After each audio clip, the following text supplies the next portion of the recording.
গোসলের ফরজ, ইসলামের গুরুত্বপূর্ণ বিধান। গোসল হল পবিত্রতা অর্জনের জন্য শরীর ধোয়ার এক বিশেষ বিধান, যা ইসলামে শারীরিক ও আত্মিক বিশুদ্ধতার জন্য অত্যন্ত গুরুত্বপূর্ণ। এটি প্রতিদিনের ইবাদত, বিশেষত নামাজের পূর্বশর্ত হিসেবে পালন করা হয়।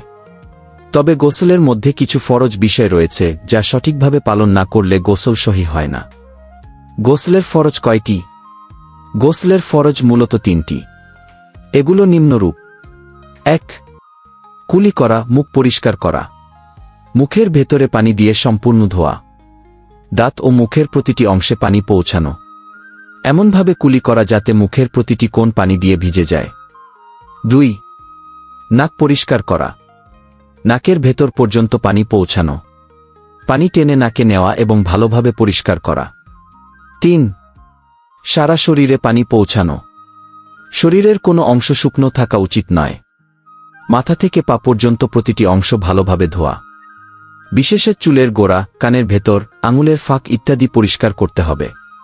গোসলের ফরজ পালনের প্রয়োজনীয়তা। ১. শরীর ও আত্মার পবিত্রতা। ইসলামে পবিত্রতা অত্যন্ত গুরুত্বপূর্ণ। গোসল সঠিকভাবে পালন করলে শরীর ও আত্মা উভয়ই পবিত্র হয়। ২. ইবাদতের জন্য প্রস্তুতি।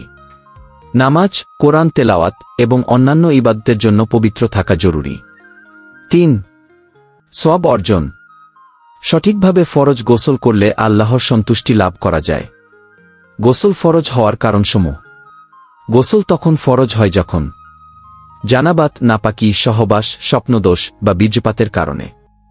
ঋতুস্রাব বা প্রসব, নারীদের ক্ষেত্রে মাসিক বা সন্তান জন্মের পরে। মৃত ব্যক্তিকে গোসল দেওয়া, কেউ মারা গেলে তাকে গোসল দেওয়া ফরজ হয়। গোসলের সুন্নত ও মুস্তাহাব বিষয়। গোসলের ফরজের পাশাপাশি কিছু সুন্নত বিষয় পালন করা মুস্তাহাব। গোসলের আগে উযু করা। ডান দিক থেকে গোসল শুরু করা। শরীর ভালোভাবে মালিশ করে পরিষ্কার করা। কোরআন ও হাদিসের আলোকে। কোরআন। আল্লাহ বলেছেন, যদি তোমরা অপবিত্র হও তাহলে পবিত্র হও, গোসল করো। সূরা মায়েদা ৬। হাদিস। রাসূলুল্লাহ সাল্লাল্লাহু আলাইহি ওয়াসাল্লাম বলেছেন, ৫টি জিনিস ইসলামের ফিতরার অন্তর্ভুক্ত, তার মধ্যে একটি হল পবিত্রতা। সহিহ বুখারী ও মুসলিম। উপসংহার: গোসলের ফরজ ৩টি এবং এগুলো সঠিকভাবে পালন করা ঈমানের একটি গুরুত্বপূর্ণ অংশ। পবিত্রতা অর্জন শুধু শরীরের পরিচ্ছন্নতার জন্য নয়, বরং এটি আত্মার পরিশুদ্ধতার মাধ্যম। তাই ফরজ গোসলের প্রতিটি ধাপ সঠিকভাবে পালন করে ইসলামের নির্দেশনা অনুসরণ করা আমাদের জন্য আবশ্যক। ভিডিওটা যদি আপনার একটু হলেও ভালো লেগে থাকে, তাহলে একটা সাবস্ক্রাইব, একটা লাইক আর আপনার বন্ধুদের সাথে একটু শেয়ার করে দিবে। আপনার ছোট্ট এই কাজটাই আমাদের জন্য বড় অনুপ্রেরণা।